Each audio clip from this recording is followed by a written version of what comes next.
The deadlift may be a controversial movement as some people think that it may contribute or lead to back pain, but it can actually be a great intervention to not only address back pain, but improve someone's functional strength, posterior chain strength, and in some cases, even their athletic performance.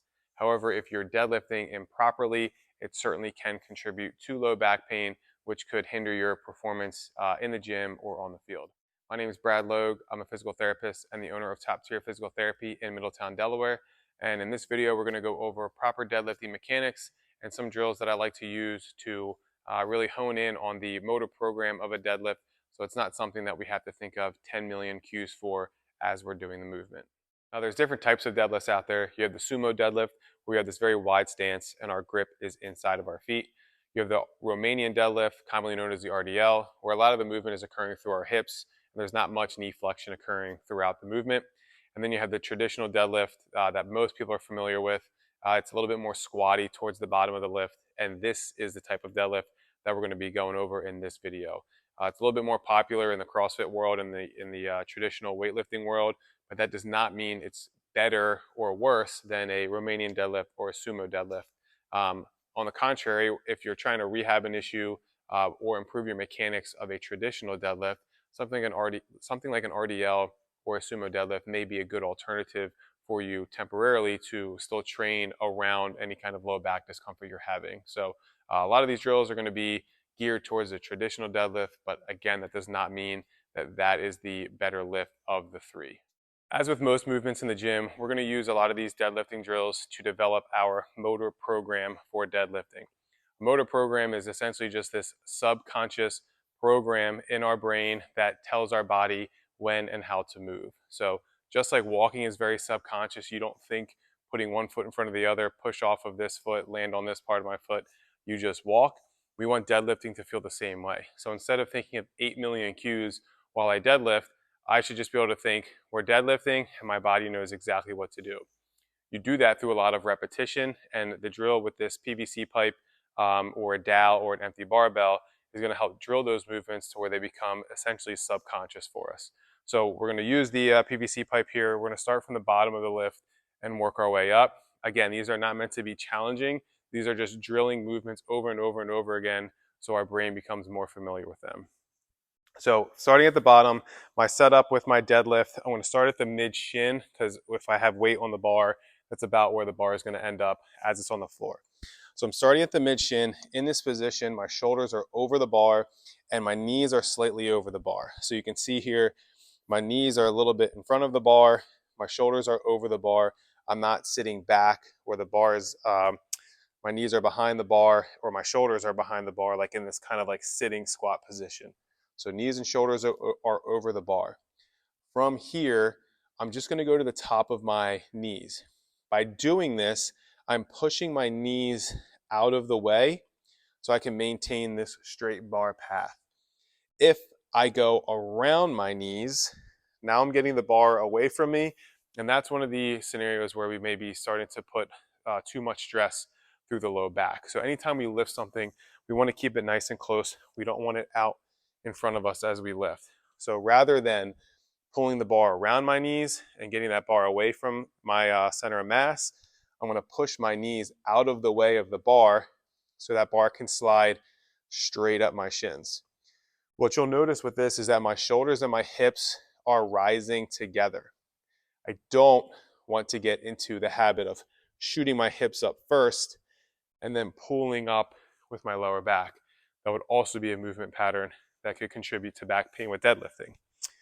So a couple times drilling through, push my knees back, shoulders and hips rise together, and that PVC or that bar should almost slide up and down my shins, keeping it as close as I possibly can.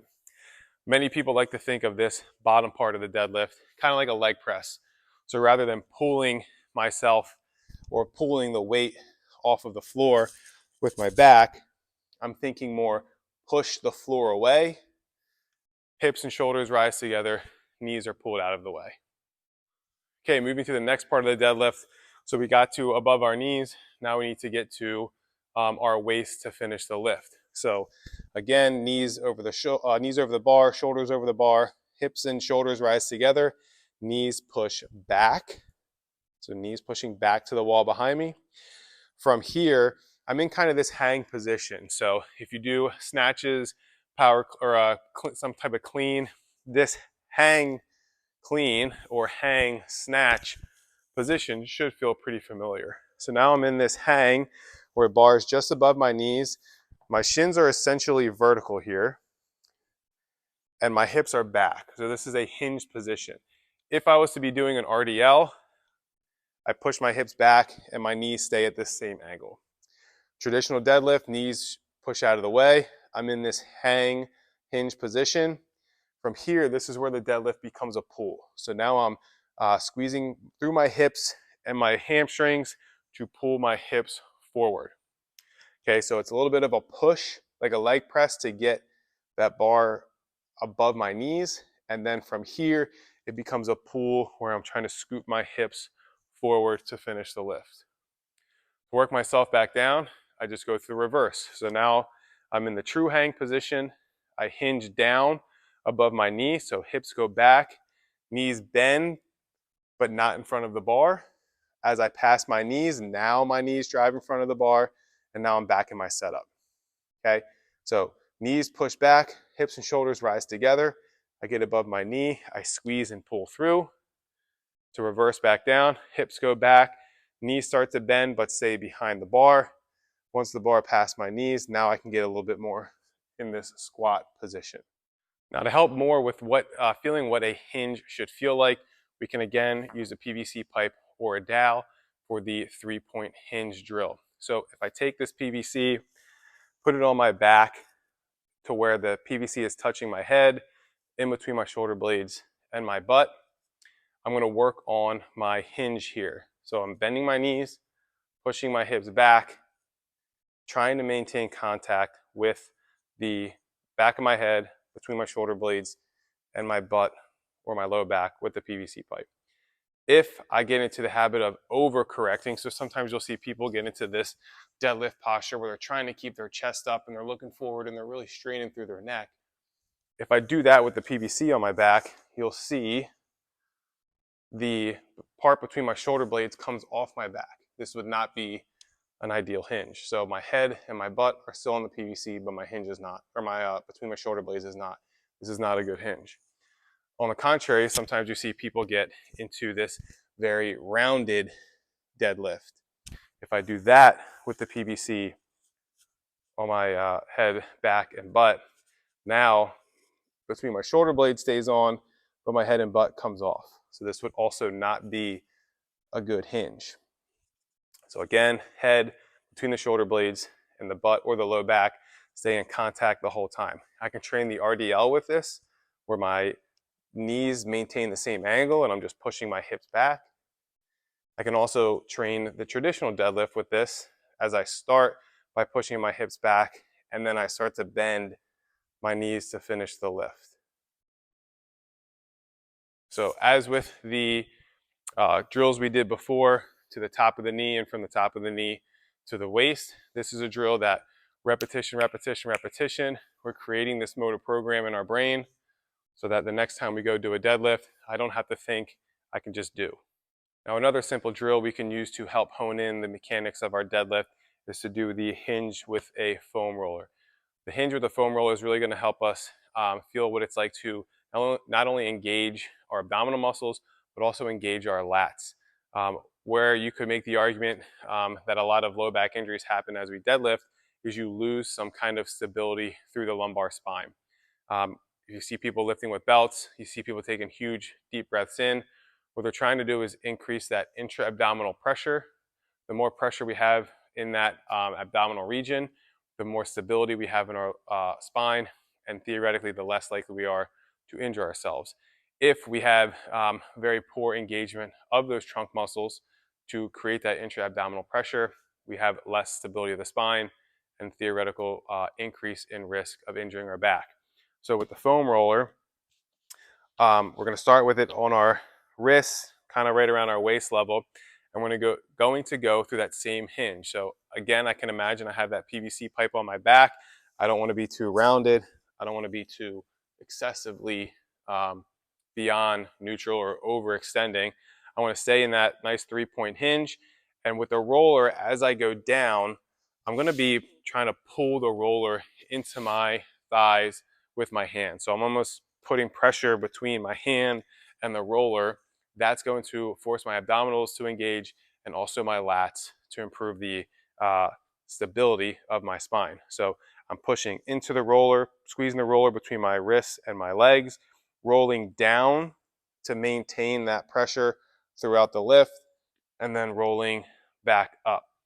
Should take this nice and slow so we get nice, good engagement through all angles of this lift versus just flying through it at a pace that we would not do a regular deadlift with. So while the PVC movements before are working on more of the motor program and the actual mechanics of the lift, this foam roll drill is going to be great for teaching ourselves how to engage our abdominals and our lats as we do the lift. If we wanted to take this a step further and move through a full traditional deadlift, it's a little challenging to do with the foam roller. You kind of get more of that top of the hinge or RDL movement. If we want to get more into that traditional deadlift movement, we can take our PVC pipe, we can grab a band, tie the band around a rig or something that's not going to move, and loop our PVC pipe or even an empty barbell through like so. From here, I'm going to step out till I get tension in that band, very similar to how I would pull the foam roller into my thighs. And from here, I'll go through a traditional deadlift. So again, remembering from the drills before, I push my hips back, knees stay behind the bar. Once the bar gets beyond my knees start to come forward, shoulders staying over the bar the whole time, but now I have this extra resistance of pulling the bar into my shins to help with lat and core engagement. So again, nice and slow through this movement, getting strong and stable through all angles of the movement versus flying through it at a pace that doesn't match the pace of a weighted deadlift. So those are a couple of drills you can use to improve your deadlift mechanics, whether you're constantly experiencing back pain with deadlifting and you're thinking your mechanics are the problem, or you just want to get better at deadlifting. Maybe you're chasing a PR or some kind of performance goal. I want to note that with these hinging drills, it does not mean a neutral spine is the only way to deadlift. You do sometimes see people that are a little bit more efficient or more comfortable with a slight rounding of the low back, but for the most part, they're in some kind of a neutral spine. Neutral spine is not this special place where spinal injuries do not happen with deadlift. Sometimes things just happen. But we don't want to get into excessive flexion of the spine as we deadlift. So the slightest bit of rounding, not a big deal. If you watch some world-class power lifters, some of them get very rounded through the low back. If you train consistently that way, you can almost build a callus for yourself to where as you get into the heavier lifts, you're not really increasing your risk of injuring the low back. If you're someone that is very good at maintaining a quote-unquote neutral spine at lighter weights, and then as you get to heavier weights, you start to develop this round, that's going to be someone that's at a little bit increased of a risk of hurting their back with those heavier weights, because now they're lifting with mechanics that they don't typically train with. So keep that in mind as you go through these movements. I think they're great to teach the hinge motion or teach the actual mechanics of a deadlift to the point where it's subconscious and you don't have to think about 10 different cues while you're deadlifting. But there's certainly not a guarantee that you're not going to have some kind of low back discomfort with deadlifting. It's a good way to minimize the chances of that happening. But just remember, neutral spine's not this magical place where injuries don't happen. If you find the mechanics of a deadlift that work for you and that are comfortable for you, train those same mechanics no matter how much the weight is, and you'll be sure to have less chance of suffering a low back injury with deadlifting. So deadlift, great option for not only rehabbing a low back, but improving athletic performance and posterior chain strength. I hope you guys enjoyed this video and find these drills useful. If you did, please like and subscribe to the channel. If you have any comments, leave them in the comment section below, and I'll see you guys in the next video.